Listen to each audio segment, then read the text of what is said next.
Alors, ce jour, ce jeudi 15 juillet 2021, je vous laisse venir. On est reparti pour un podcast. Alors, qui s'inscrit du lundi au vendredi, de 13h30 à 14h. C'est de la tech, ça concerne aussi les réseaux sociaux.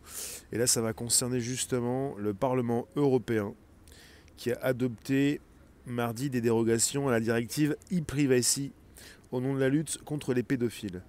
Je vous en parle, je vous laisse arriver, je vois si ça fonctionne, si vous êtes présent. Merci de votre présence. Voilà, le son il est là, je le baisse. Merci vous tous, pour ceux qui sont également sur des lives. Vous pouvez justement venir nous retrouver. Merci pour tous ceux qui se sont abonnés depuis 24 heures. Merci à tous ceux qui sont présents, de nouvelles personnes. Bonjour Luc, bonjour vous tous ces personnes que je n'ai point vues. N'allez pas imaginer que je vous boude si je vais très vite de plateforme en plateforme. C'est pour mieux voir si vous écrivez des commentaires. Parfois je vais très vite. Josette Béatrix, Francesca, Soleil, Noël. Pour ce qui concerne la directive e-privacy d'abord, on va commencer avec ça. Pour ce qui concerne justement cette idée de e-privacy, qu'est-ce que le e-privacy ? C'est une proposition de directive vie privée et communication électronique. Vie privée et communication électronique. On le connaît sous le nom de règlement e-privacy. C'est une proposition de la Commission européenne visant à renforcer la protection de la vie privée des citoyens européens et à ouvrir de nouvelles perspectives commerciales. Alors pour ce qui concerne e-privacy, voilà, vous avez mardi dernier le Parlement européen qui a adopté des dérogations à la directive e-privacy. Dérogations qui permettent une surveillance généralisée des communications électroniques, e-mail et messagerie instantanée.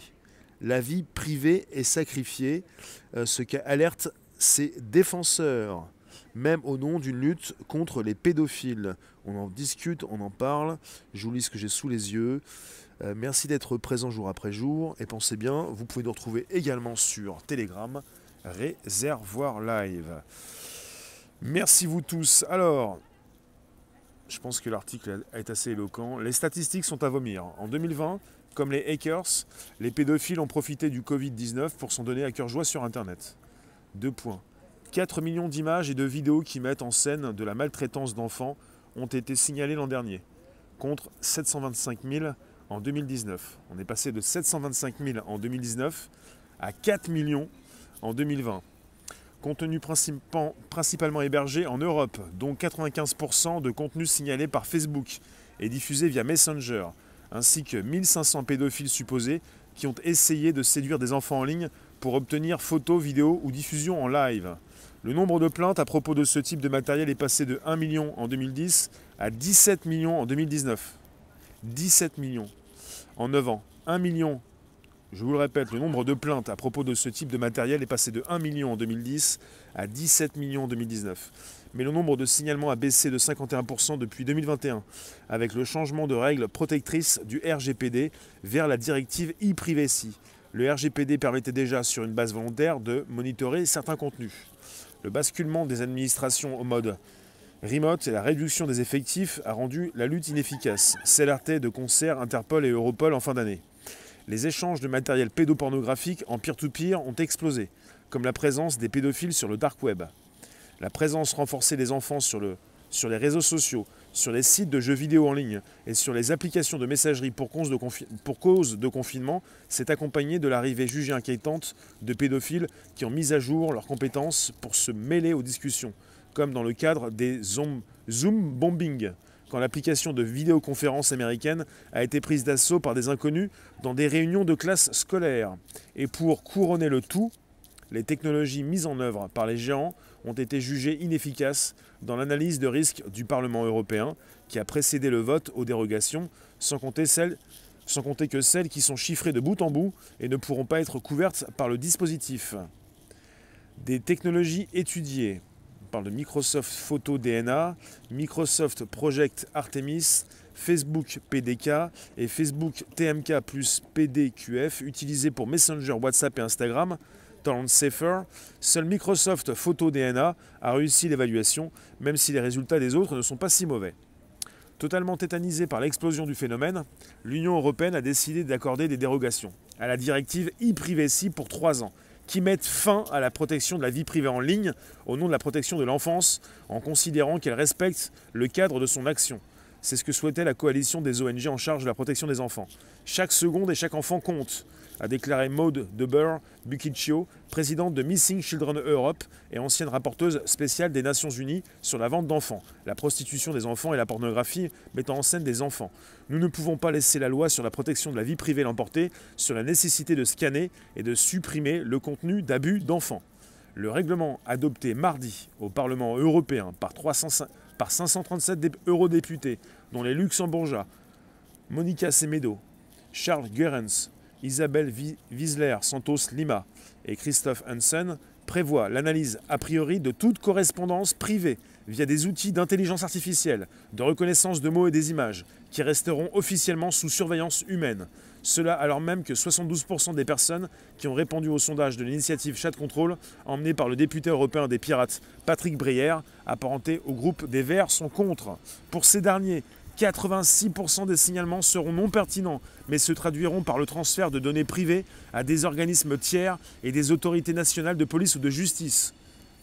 Un des deux gendarmes de la donnée en Europe, le contrôleur européen de la protection des données, a fait part de ses doutes dans un billet d'analyse, soulignant que la protection de la vie privée reste la pierre angulaire des droits fondamentaux en Europe, que des mesures doivent être prises pour garantir que des abus soient évités et que la durée de cette exposition, jusqu'à 2025, alors, est-ce que je suis toujours ici en direct? Alors, et que la durée de cette exposition, jusqu'en 2025, n'est pas proportionnée à l'objectif. Dans les faits, l'exception s'arrêtera d'ici là, quand les autorités se seront mises d'accord sur un autre dispositif. La proposition est si mal écrite qu'elle laisse la porte grande ouverte à l'abus de pouvoir, au faux positif et à la surveillance globale de toutes nos communications privées. De plus, rien ne prouve que de telles mesures seraient même efficaces et de nombreux critiques pensent qu'elles pousseraient simplement ces activités à la clandestinité, les rendant beaucoup plus difficiles à détecter. S'était plaint Alexander Hanf, une victime de ces déviances. La proposition semble également favoriser les technologies héritées par rapport aux technologies de pointe ou émergentes qui chercheraient à préserver la vie privée tout en détectant les abus. Même le rapporteur européen du projet, Birgit Sippel, a bien changé. Elle qui disait en février dernier « Il est totalement exclu que nous acceptions un quelconque nivellement par le bas. Nous n'accepterons aucune tentative de sape des niveaux actuels de protection des données et de la vie privée. Nous nous sommes battus avec acharnement pour améliorer la proposition et la mettre en conformité avec les normes de protection des données existantes. Nous avons ajouté des mesures de protection, telles qu'une meilleure information des utilisateurs ou l'introduction d'une période de conservation des données de 12 mois. Nous voulons des informations plus directes aux autorités européennes et avons réussi à ce que les prestataires de services travaillent en étroite collaboration avec les autorités nationales de protection des données. Celles-ci peuvent interdire des technologies hostiles aux droits fondamentaux, a dit la députée socialiste allemande cette semaine au Parlement européen. Le résultat est un balayage aléatoire des communications. Et ce n'est ni une réponse proportionnée, ni une réponse efficace au crime, lui a répondu Cornelia Ernst. Ce qui est la gauche. Ce qui est réalisé est quelque chose de complètement différent. C'est une surveillance de masse des communications et c'est illégal. Les fournisseurs de services de messagerie tels que Facebook sont désormais chargés d'analyser le contenu et les métadonnées de toutes les communications à la recherche de matériel connu et inconnu, ce qui signifie que des masses d'images totalement non suspectes sont également affectées, sont enregistrées, et que les gens sont également sous le soupçon général, qui sont complètement innocents et par ordre de grandeur.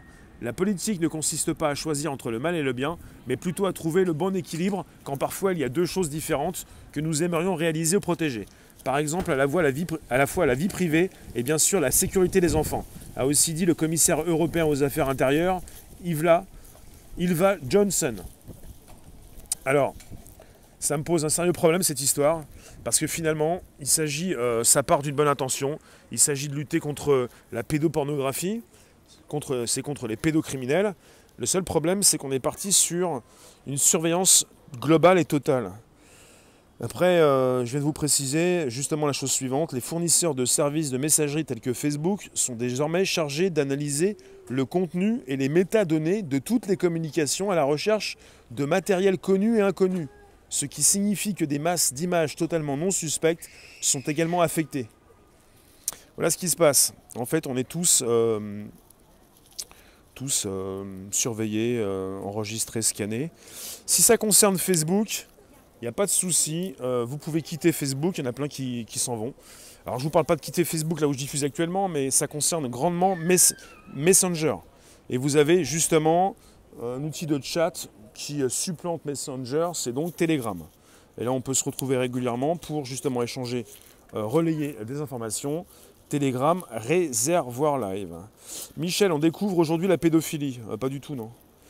Ce qui se passe, c'est que de plus en plus de bonnes âmes, de personnes qui ont de bonnes intentions, et puis d'autres cherchent justement à faire sauter l'anonymat pour de bonnes choses. Mais justement, de toute façon, l'anonymat n'a jamais existé sur Internet, mais il y a un gros souci, c'est que si on fait complètement tomber ce qui reste, des morceaux en tout cas d'anonymat, ça pourrait sérieusement créer des problèmes suivant là où vous êtes, si vous vivez dans un état totalitaire.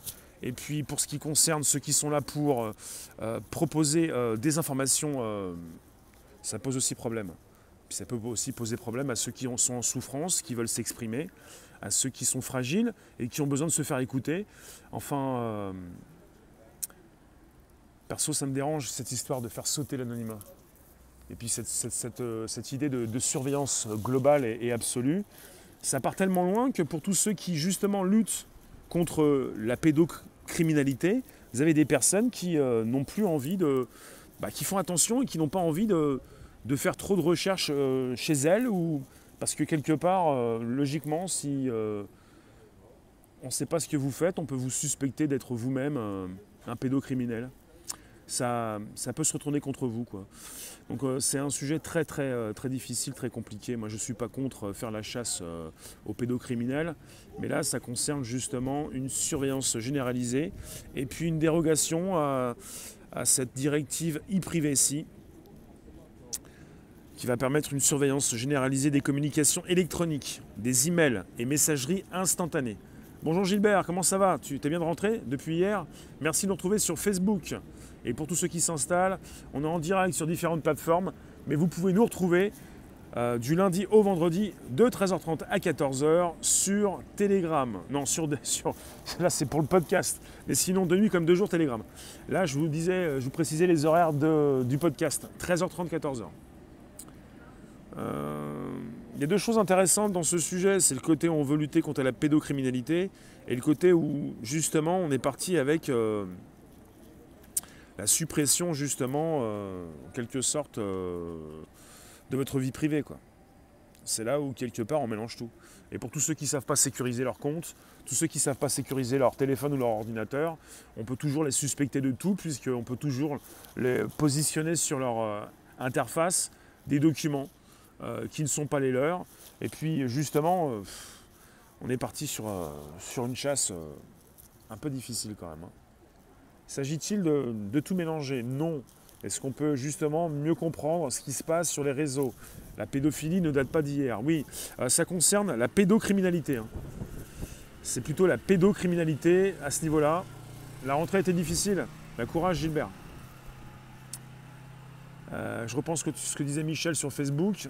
J'appelle ça plutôt la pédocriminalité. Pédophilie, c'est pas le bon mot. Il faut véritablement préciser les choses comme il le faut, puisque, comme elles le sont, pédocriminalité. Alors, c'est un peu ça, comme celui qui s'appelle Mr. Lee sur mon YouTube, qui me dit « Tiens, je suis tombé sur un nid de taré QAnon ». Voilà où est le problème. On est parti sur une chasse aux sorcières dans tous les sens, même pour ceux qui veulent chasser la différence.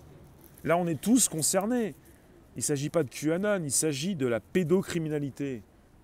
Si vous voulez aller à la chasse à ceux qui ont des idées différentes et qui ont des pistes pour essayer de trouver une réalité qui est la leur et qui est peut-être celle de beaucoup, c'est pas la peine de tout mélanger. C'est quoi cette histoire? On est presque tous d'accord, à part les pédocriminels, qu'il faut lutter contre la pédocriminalité, qu'elle ne date pas d'hier, et que finalement on est en face d'outils comme des outils de messagerie. Je vous reprécise, 4 millions d'images et de vidéos qui mettent en scène de la maltraitance d'enfants ont été signalées l'an dernier, contenu principalement hébergé en Europe, dont 95% de contenu signalé par Facebook et diffusé via Messenger. Le Facebook Messenger, la messagerie, que certains ont voulu quitter, puisque, un peu comme WhatsApp, ça fuit dans tous les sens, et finalement, il n'y a pas beaucoup de sécurité pour échanger justement nos données. Et je vous remercie toutes et tous, je fais un petit aparté, j'ai dépassé les 50 000 abonnés, merci vous tous. Pour l'instant, je suis presque à 1200 abonnés en plus depuis hier, à la même période. Merci à toutes celles et ceux qui sont abonnés depuis hier, à peu près 1200 abonnés en plus depuis hier, en 24 heures. Merci vous tous, sur YouTube. Béatrix, tous ceux qui luttent contre la pédocriminalité sont censurés. Car zéro, on a fait les frais. Ouais. Coucou Katia.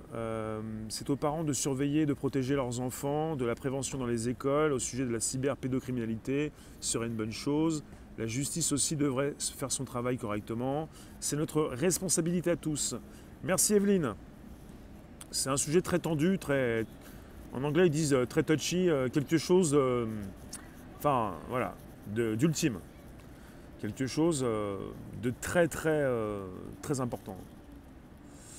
Oui, Yvan, récemment, un magistrat a été viré pour avoir mis des annonces pour louer les services de sa fille de 12 ans. Il s'est fait muter, ouais. Il a été viré, je ne sais plus. Olivier, pourquoi pas ne pas mettre des caméras chez tout le monde et relier au service de police? Ah non, surtout pas, tu plaisantes. Je pense que tu plaisantes. On n'est pas tous des pédocriminels. Et pour beaucoup d'entre nous, on ne sera jamais des pédocriminels. Est-ce qu'il faut, pour ce qui concerne cette lutte contre la pédocriminalité, justement venir scanner tous nos contenus pour finalement pousser cette pédocriminalité dans ses retranchements pour qu'elle se retrouve dans un niveau différent, c'est-à-dire beaucoup plus difficile à capter. Après, je ne dirais pas ça, ce sont des éléments que je vous ai cités tout à l'heure par rapport à des réflexions de parlementaires, de personnes qui travaillent au niveau de l'Europe et qui se sont posées justement ces questions, c'est-à-dire est-ce que ça va régler quelque chose justement de surveiller tout le monde, puisque quelque part, il y a de plus en plus d'outils qui sortent et qui permettent, donc là on est parti avec du peer-to-peer comme le dark web, qui permettent à ces personnes d'échanger leur matériel pédopornographique. Peer-to-peer, c'est de pair à pair. C'est en mode décentralisé. Et puis dark web, c'est ce qui concerne l'internet accessible avec par exemple un navigateur très particulier Tor. Il y a le dark web et le darknet. Le dark web, tu consultes évidemment ce qui se passe sur le darknet. Alors, ceux qui gagnent beaucoup de fric en viennent à des excès parce qu'ils n'ont rien d'autre à penser que leurs vices. C'est pas parce que vous gagnez beaucoup d'argent que vous avez des vices comme... c'est pas parce que vous avez beaucoup d'argent que vous êtes pédocriminel non plus. Il ne s'agit pas d'aller taper les riches. Il s'agit d'aller justement comprendre qu'on est sur un sujet délicat et que finalement on est tous impactés parce que finalement, je vous le répète, c'est une surveillance généralisée au nom de la lutte contre les pédophiles. Tiens, au Luxembourg, 30% des enfants de 7 à 12 ans possèdent leur propre équipement et sont vulnérables à une exposition à des contenus non appropriés. Et près de 70% des parents n'exercent aucun contrôle ni ne mènent aucune discussion au sujet de leur activité. Et je tiens à rappeler, puisque évidemment, je consulte, je surveille, je vérifie ce qui se passe, se passe sur différentes plateformes. Vous avez des plateformes comme TikTok ou Bigo, et c'est du n'importe nawak. Même si TikTok veut faire... TikTok, en ce moment, fait la chasse à ces influenceurs qui parlent de crypto-monnaie. Est-ce que TikTok pourrait faire la chasse aux pédocriminels? Parce que beaucoup, justement, précisent que TikTok, c'est quand même l'endroit où se retrouvent beaucoup de pervers. Et si je vous parle aussi de Bigo, c'est que je connais un petit peu aussi, j'ai consulté... je me suis fait approcher par ces types qui bossaient chez Bigo, très désagréables, qui se comportent très mal et qui justement exploitent des femmes. Bigo, c'est plutôt de la prostitution déguisée, quoi. Finalement, on est parti sur des plateformes avec des personnes qui veulent gagner beaucoup d'argent. Au lieu de peut-être aller taper sur tous ceux qui sont sur des chats en privé, pourquoi ne pas beaucoup mieux vérifier un petit peu ce qui se passe sur des grandes plateformes, comme TikTok ou comme Bigo? Ce serait intéressant, non? Ou comme justement Twitter, par rapport à tout ce qui est laissé sur Twitter, en direct, avec des groupes dans lesquels vous pouvez être sans le souhaiter, où on vous rajoute, où vous pouvez consulter des enfants tout nus, c'est du délire. Hein. Je vous dis, c'est du délire. On pense que la pédocriminalité, les pervers et toutes ces vidéos circulent sur le dark net, le dark web. Vous les avez sur des plateformes accessibles à tous. Twitter, par exemple. Je ne peux pas vous dire pour TikTok ou Bigo. Bigo, ils ont quand même, ils sont beaucoup stricts, ils sont beaucoup plus stricts chez Bigo et TikTok. Mais quelque part, ils laissent aussi, ils recherchent des jeunes femmes. Mais là, on est parti sur des enfants. Et pour les enfants, j'ai beaucoup plus constaté par justement des personnes qui ont pu relayer de l'information qu'il y avait beaucoup plus de choses sur Twitter. Alligator, c'est vrai ce que je dis quoi? Twitter est la seule application au monde à continuer de diffuser sur son application sur les plateformes. Apple a une politique très stricte pour la pédocriminalité et le porno, mais Twitter continue de passer chez Apple, dans la boutique d'Apple, et puis toujours dans la boutique d'Android. Mais sur Twitter, vous avez, depuis 2015, maintenant l'application n'est plus accessible, mais il y a toujours du direct sur Twitter. Ça s'appelle Periscope. J'ai commencé sur Periscope le 7 mai 2016. Pour les enfants sur Twitter, oui c'est vrai. Sur Twitter, il y a des mineurs qui... je crois que j'ai récupéré une news il y a quelques temps sur une fille qui a eu des problèmes, des vidéos qui ont été faites d'elle, une mineure, et puis Twitter qui avait du mal à supprimer la vidéo. Avec des parents et puis beaucoup de personnes qui souhaitent que Twitter supprime des vidéos. Et Twitter met trop de temps, quoi. Et pour protéger les enfants, c'est pas possible. J'ai commencé à diffuser sur Periscope l'outil live de Twitter. J'ai été harcelé, diffamé pendant 4 ans. Et puis il y en a beaucoup plus que moi qui sont vus dézinguer leur compte parce qu'ils étaient engagés sur la lutte contre la pédocriminalité sur Twitter. Et le résultat, c'est que leurs comptes ont sauté. Il faut bien comprendre que quelque part, il y a du laisser-aller. Et là, quand on est dans la censure, on fait sauter les comptes. Et puis quand on est en train d'exprimer, de préciser ce qui se passe sur ces plateformes, on se fait également sauter des comptes. Sur Twitter, réservoir live et réservoir APPS, je ne peux plus faire de live. Il faut le savoir. Twitter, réservoir APPS, réservoir live, je ne peux plus faire de live. Je n'ai jamais enfreint les conditions générales d'utilisation. Et en face de moi, pendant 4 ans, j'ai eu des personnes qui les ont enfreints jour après jour. Leurs comptes n'ont jamais été supprimés. C'est du délire, je vous le dis. Alors si on est parti sur une surveillance généralisée au nom de la lutte contre les pédophiles, on peut se poser des questions. Je vous le dis, on peut se poser des questions. Quand on voit ces plateformes, alors si vous ne le savez pas, TikTok, c'est la plateforme la plus téléchargée devant Facebook, avec des courtes vidéos et des vidéos positionnées par des jeunes personnes. Et vous pouvez vous inscrire sur TikTok à partir de 13 ans. 13 ans. Et c'est le repère des pervers également. Donc ça, il faut le comprendre. Je pense que certains ont voulu continuer le 14 juillet. Merci d'inviter vos contacts, vous abonner, récupérer le lien présent sous la vidéo pour l'envoyer dans vos réseaux sociaux, groupages et profils. Merci de nous retrouver sur Telegram où vous pouvez relayer de l'information. Et donc j'ai une chaîne Telegram où vous êtes plus de 1700 abonnés, également avec un chat. Et merci de positionner vos commentaires. Je passe vous voir régulièrement, mais je ne suis pas tout le temps là en train de vous lire. Alors, pour les tunnels, c'est autre chose, oui, je suis au courant des tunnels. Il y en a beaucoup dans le monde, on en reparlera. Et pour ce qui concerne des lives, parce que vous savez, vous avez des personnes qui sont en lutte pour beaucoup de choses sur cette terre, et finalement, quand vous êtes engagé dans des luttes, quand on vous parle de beaucoup de choses, parfois, ceux qui luttent pour certaines choses aboutissent à lutter également contre la pédocriminalité. Parce que c'est ultime, et c'est là où se dirige justement souvent beaucoup de luttes. Après, on ne peut pas lutter contre tout, on ne peut pas entamer des recherches pour tout. Et ce qui m'intéresse, c'est ce que fait véritablement le Parlement européen. Mais finalement, on est parti sur des dérogations à la directive e-privacy au nom de la lutte contre les pédophiles. Dérogations qui permettent une surveillance généralisée des communications électroniques, des emails et des messageries instantanées. Après, vous avez les défenseurs de la vie privée qui précisent que votre vie privée est sacrifié, au nom donc de la lutte contre la pédocriminalité. Est-ce que c'est une bonne chose? Je n'en suis pas si sûr. Je veux bien que certains continuent de lutter contre la pédocriminalité, mais est-ce qu'il s'agit justement de venir vous suspecter? Désormais, comme tous ceux qui portaient quelque chose sur le visage, on est en train de suspecter le monde entier. On suspecte tout le monde. Et à partir du moment où vous allez quitter WhatsApp, Messenger pour aller sur Telegram, on pourrait également vous suspecter. Pourquoi tu quittes? Pourquoi tu veux que ce soit plus sûr? Pourquoi tu veux te protéger? Qu'est-ce que tu as caché? Et quelque part, ça devient du n'importe quoi, puisqu'on mélange tout, puisque c'est du sang dessus, dessous, et qu'on est tous suspectés d'être des pervers. Et ça, je ne peux pas valider cette chose-là. Voilà, Cantus, tu connais personnellement un gradé gendarmerie enquêteur web. Ses moyens d'action sur la pédocriminalité sont grotesques et dérisoires. Alors c'est au niveau du budget. C'est au niveau du budget. C'est-à-dire que si le budget n'est pas là, pour les gendarmes, c'est sûr que quelque part, ça va devenir compliqué. Il ne faudrait pas devenir parano. Non, on n'est pas dans la parano.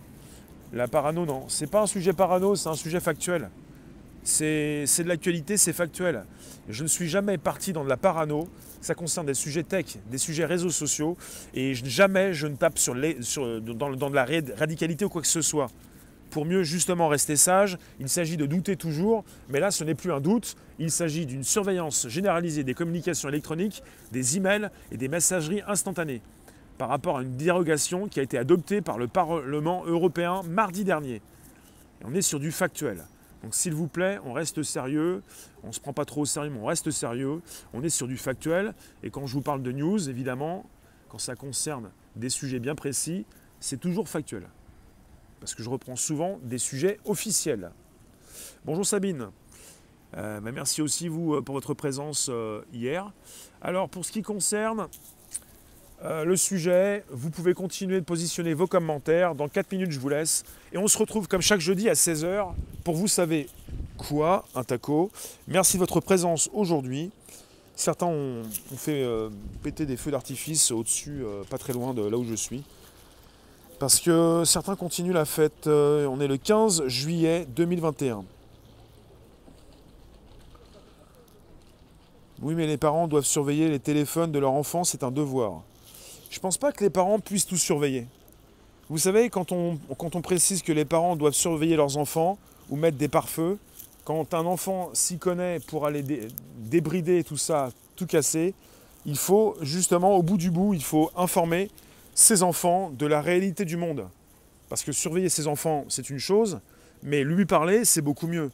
Parce que surveiller, ça voudrait dire peut-être ne pas trop lui parler, l'empêcher. Il fera quand même quelque chose qui ne vous plaît pas. Le mieux, c'est de l'informer de tous ces dangers. C'est beaucoup mieux que de le surveiller et de l'empêcher. Parce qu'au final, on a tous été des enfants. Pour ce qui concerne la tech, si vous vous y connaissez un petit peu ou pas, vous pouvez le faire, ou vous connaissez quelqu'un qui peut le faire, vous pouvez débrider pas mal de choses, quoi. Quand c'est coincé, vous décoincez, quoi. Je vous remercie en tout cas. Il vous reste 3 minutes pour me positionner vos commentaires par rapport à un sujet très chaud, quoi. Alors, et c'est pas parce que ça ne date pas d'hier qu'il ne faut pas en parler, puisque tôt ou tard, ça se décoince bien et que ça va justement exploser à la tête du monde entier. Pour tous ceux qui pensent qu'on est parti sur un complot par rapport à la pédocriminalité. Il y en a qui disent ça. Hein. Quand ça concerne la pédocriminalité, certains mettent égal complotisme. C'est du délire. Il y a un taco à 16 h, oui en fait. Logiquement, enfin, je valide, il y a un taco à 16 h. Alors, pour tous ceux qui sont encore présents, alors, dites-moi, ce direct se retrouve sur le Bonjour la Base, Spotify, SoundCloud, l'Apple Podcast. Merci à tous ceux qui viennent de s'abonner depuis hier. Vous êtes un peu plus de 1100, même 1200. Ça continue de monter. Merci de votre présence. Et puis, je le reprécise, je fais des podcasts tous les jours, du lundi au vendredi, hors événements spéciaux, de 13h30 à 14h. Après, prochain rendez-vous, comme tous les jours de la semaine, c'est 16h pour de l'actu, mais le jeudi, c'est taco. Et puis finalement, si jamais vous n'êtes pas là à 16h, demain, c'est repodcast 13h30. Sujet d'actu 16h, et 17h des lives, et 18h crypto. Et pour l'instant, là, le jeudi, c'est spécial, comme hier, puisqu'on était parti en couverture d'événements. Il faut parler à ses enfants. Absolument, c'est beaucoup mieux que de surveiller, d'empêcher. parce qu'on ne peut pas tout le temps surveiller, et parce que vous n'êtes pas avec des ordinateurs, mais avec des téléphones que vos enfants peuvent avoir dans les poches, et finalement, il vaut mieux les informer de la réalité du monde, de la difficulté justement de tout ce qui existe, quoi, de la pédocriminalité, des pervers, de ce qu'ils peuvent ou ne doivent pas faire sur les réseaux. Merci vous tous en tout cas. On se retrouve donc à 16h dans 2 heures pour un taco. Et n'hésitez pas à vous abonner à la chaîne, à la page Facebook Réservoir APPS. Vous pouvez vous abonner à dlive.tv/réservoir live. Et finalement à YouTube, là où vous êtes. Merci pour ça, quoi. Donc pour tous ceux qui veulent, pour le dimanche, venir nous retrouver pour un live privé, il y a le bouton rejoindre. Je vous ai tout dit. Et pour le taco, 16h. Et pour le Telegram, Réservoir live. Merci vous tous. À tout à l'heure.